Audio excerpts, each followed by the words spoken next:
Deixa eu falar um pouco a respeito dos oligopolistas e monopolistas, porque esses passam desapercebidos, eles são parte importante na estrutura que eu acabei de desenhar para vocês. Mas para eu falar de monopolista e oligopolista, eu tenho que falar do que é o fundamento da classe média. O que nós, classe média, precisamos ter, que é o livre mercado. A maravilha do livre mercado. O milagre que é o livre mercado. E eu vou ensinar uma coisa bem básica, tá? Nada muito complexo. Se você pegar na economia, a base da economia é a microeconomia, né? Então aqui você tem, nesse eixo, a quantidade, aqui você tem o valor. E você tem duas curvas que você tem que acompanhar. A oferta, que aqui a gente vai chamar de S, por causa do imperialismo yankee, estadunidense, que vem, a teoria vem lá de fora, e a supply. Então é S. E aqui, vou até mudar a cor, porque essa vai ser em português. Então português tal, então já não está tão pego com o imperialismo, é vermelhinho. É a demanda, mas é porque em demand, né, é em inglês também. O que acontece com as duas curvas? Só para explicar. Se eu sou um produtor de pão, quanto maior o preço do pão, mais pão eu estou disposto a vender. Então, por exemplo, se o pão custar R$1, vai ter uma pessoa que topa vender uma quantidade de pão. Se o pão custar R$2, vai ter mais gente querendo vender pão em maior quantidade. Se o pão custar R$5, mais gente, e a quantidade vai subindo. Não porque o padeiro gosta de você. Esse que é o milagre do capitalismo. Porque ele quer obter uma palavra que a esquerda tem nojo, que é o lucro. O lucro honesto é fruto do trabalho, ele é sagrado. O que não pode ter é o logro, que é praticado pela Nova República. O lucro é um dinheiro que vem do trabalho suado do padeiro, que acorda cedo para fazer pão. E quando todo mundo acorda cedo para fazer pão, você encontra um milagre que tem no Brasil. Andando 3 quadras ou 4 quadras em qualquer grande cidade do Brasil, você vai encontrar uma padaria que toca uma fornada de 15 em 15 minutos de um pãozinho quente, crocante, a um preço muito baixo. Por quê? Porque são centenas de milhares de pessoas oferecendo e disputando esse mercado. Se fosse um monopolista, um campeão nacional ou um oligopolista, que a gente tivesse a Pão Brás, o pão ia ser caro, mofado, frio e ruim. Então esse é o milagre da curva de oferta. E a demanda? É o oposto. Se o preço é alto do pão, o preço do pão é alto. Está aqui em cima, vamos falar, R$50 o pão. Só o pessoal granfino, né, a turma do Papo e Bolos, que vai conseguir comer um pãozinho a R$50. Então a quantidade vai ser pequena. À medida que o preço cai, mais gente consegue comprar o pão. E quando você tem a curva de oferta e de demanda sem interferência de regras absurdas, sem interferência de benesses, sem reserva de mercado, você sempre chega a um ponto de equilíbrio. O que é esse ponto de equilíbrio? É o milagre do pão. O milagre do pão está a 3 quadras, não da multiplicação dos pães. O milagre do pão é a 3 quadras, 4 quadras da sua casa, tem uma padaria vendendo um pão quente, crocante e barato. E agora eu vou explicar para vocês a sacanagem que fizeram no Brasil, porque cada vez mais o livre mercado, o mercado perfeito, sem interferência e sem monopólios e oligopólios, está se tornando mais raro. E é por isso que a vida está ficando cada vez mais difícil no Brasil. Quando você olha para a curva de demanda, você entende por que as pessoas fazem negociação. Quando eu compro alguma coisa, é porque eu tenho um excedente de satisfação em fazer aquele negócio. Como assim? Traduzindo, aquele dia que você está na praia, está quente, muito quente, está transpirando, andou para cima, andou para baixo, você está com R$20 no bolso, está passando na frente de uma barraquinha de coco. Quanto é o coco? R$4. Você pega o dinheiro, dá o dinheiro pro cara.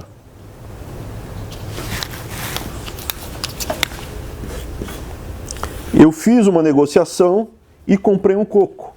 Eu tomei o meu primeiro coco, estava muito quente, andei de cima para baixo. Por que eu paguei R$4 no coco? Porque aquele coco vale mais do que R$4 para mim. Eu pagaria 5, eu pagaria 6, eu estou com muita sede. Não, vou para casa tomar um copo d'água. Pô, vou perder meu dia de praia. Vim aqui, demorei. Vou pagar R$4, para mim vale esses R$4. Vale mais que 4. Eu pagaria, para esse primeiro coco, um coco. Eu pagaria talvez R$7. Eu pagaria R$7 para tomar um coco e não ter que ir embora da praia. A diferença entre o preço praticado pelo vendedor e o coco que eu tomei, e eu teria pago 7, chama-se excedente do consumidor. Isso é felicidade na veia. Sabe por que você vai ao cinema? Quando ainda deixavam, quando os governadores ainda deixavam. Você vai ao cinema porque a entrada no cinema é mais baixo do que a satisfação que você vai ter em ver o filme com a sua namorada ou um namorado. Por que você pega o ônibus? Porque aquele custo de pegar o ônibus é mais baixo do que o desprazer que você vai ter em andar até o local que você tem que ir. Então, toda vez que você faz uma transação voluntária, você pega o dinheiro e entrega na mão da pessoa, e essa pessoa te devolve um bem ou um serviço, você está tendo um excedente. Você está mais feliz do que antes da troca. Tomei o meu primeiro coco. Pô, legal. Show de bola. Fiquei feliz. Quer saber? Eu ainda estou com sede. Não dei muito. Vou tomar o segundo coco. Mas no segundo coco eu já estou mais satisfeito. E não vale tanto assim. Vale 5. Pô, R$5 eu tomo. Eu pagaria R$5 para não ter que ir para a praia, embora da praia. Legal. Eu tenho um excedente do consumidor no segundo coco. E o terceiro coco? Não, 3 cocos? Não. Só se fosse mais baixo, R$2, R$1. Por R$1 eu tomava mais um coco. Não, mas custa R$4. Você para de comprar o coco. Então, numa transação voluntária, essa área daqui é o excedente do consumidor. Por outro lado, as pessoas saem de casa. Se você comprar o coco no milhar, né, nos 1000, o coco vai te sair R$1, mas ali o custo para montar tal, você fala, bom, com todos os custos, gelo tal, é R$2 por coco. Mas eu tenho desserviço, desprazer de carregar o coco, colocar ali e tal. Então você vai ter sempre uma outra curva, a curva de oferta, lembra? Para chegar nos R$4. Se um dia o coco for para R$7, vai aumentar a quantidade de gente que vai querer ir lá oferecer coco. Vai aumentar a oferta de coco, tá? Eu não queria entrar nisso que vai ficar mais complicado. Eu queria só que vocês entendessem que no mercado, onde você tem concorrência, você tem essa curva e o preço praticado vai ser R$4, vai ser um preço de equilíbrio, R$4. Quando você tem um monopólio, o que acontece? O monopolista, naturalmente, ele vai diminuir a quantidade ofertada. E a curva deixa de ser assim. O monopolista, ele vai oferecer uma quantidade menor. Vamos supor, eu vou oferecer uma quantidade menor de cocos. Está aqui a quantidade de coco que eu vou oferecer. E a curva é dada. É esse preço e acabou. Não é uma curva inclinada. Aumentou o preço, eu aumento a quantidade ofertada. É uma curva reta. Independente da quantidade, do preço, a quantidade de coco que eu vou oferecer está dada. E eu vou ter um preço que vai ser, sei lá, R$6. O que vai acontecer? Menos pessoas vão comprar coco. Só esse grupo pequeno de pessoas vai comprar coco. E a satisfação desse grupo menor de pessoas que vai comprar o coco vai ser capturada pelo monopolista, pelo oligopolista. Antigamente, o ganho do vendedor era esse daqui. Agora, o ganho desse único monopolista é essa área daqui. E isso daqui é a captura do excedente do consumidor e essa área daqui é destruída. Né? Essa satisfação que você teria das pessoas participando do mercado é destruída. Por isso que o monopólio e o oligopólio é tão danoso, é tão mal para todos nós, para toda a sociedade.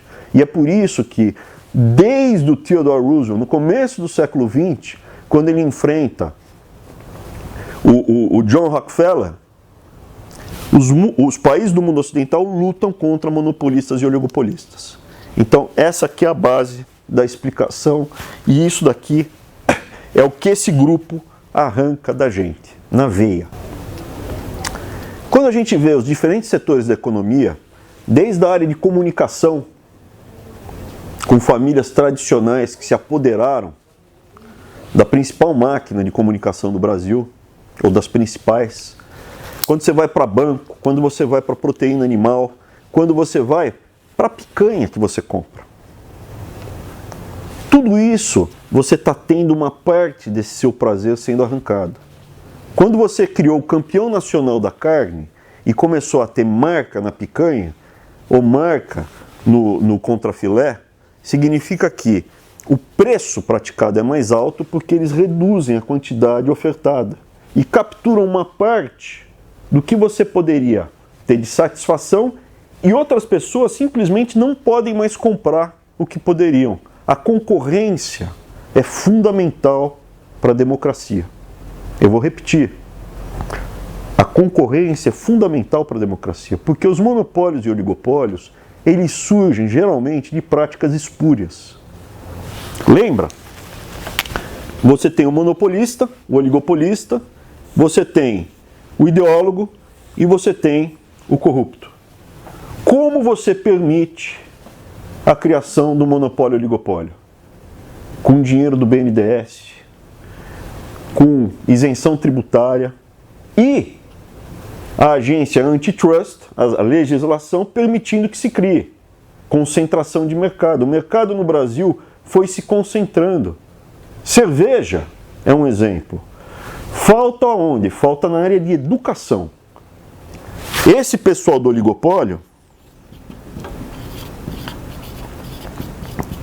está louco para criar o campeão nacional do ensino superior.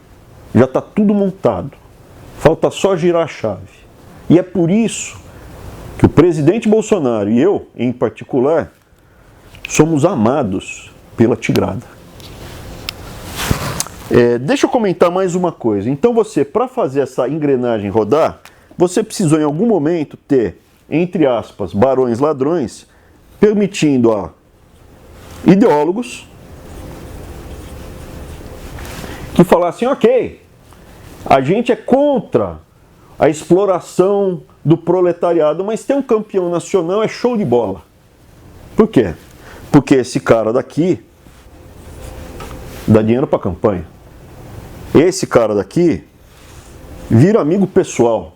E em contrapartida, esse ideólogo daqui, ele vira professor das escolas granfinas em São Paulo, que os filhos da segunda geração e terceira geração e quarta geração vão estudar. E no limite, você quer saber? Eles acabam se casando. E aí entra o pessoal do carimbo. Não, tudo bem, que é aqui da corrupção. E você tem todos os sistemas de checks and balances. Você tem tudo que deveria impedir que isso se construísse. Você tem o judiciário, você tem o legislativo, você tem burocratas no executivo que deveriam impedir isso. Mas para tudo existe, para toda doença existe a sua medicina. Até tem cloroquina para o coronavírus. E a medicina, para fazer a engrenagem rodar, é grana. Como a gente sai desse nó? Primeiro, sabendo que esse nó existe. A segunda coisa, tendo coragem de enfrentar. A terceira coisa, sabendo para onde a gente quer ir. Para onde a gente quer ir? Eu quero ir para uma economia livre, de mercado. Eu quero ir para um país onde não venham partidos totalitários de fora comprar partes que gerem mais monopólios e oligopólios na economia brasileira, como está acontecendo hoje no Brasil. Eu quero ter liberdade de expressão. Eu quero ter liberdade para criar os meus filhos sem ideologia. Eu quero paz.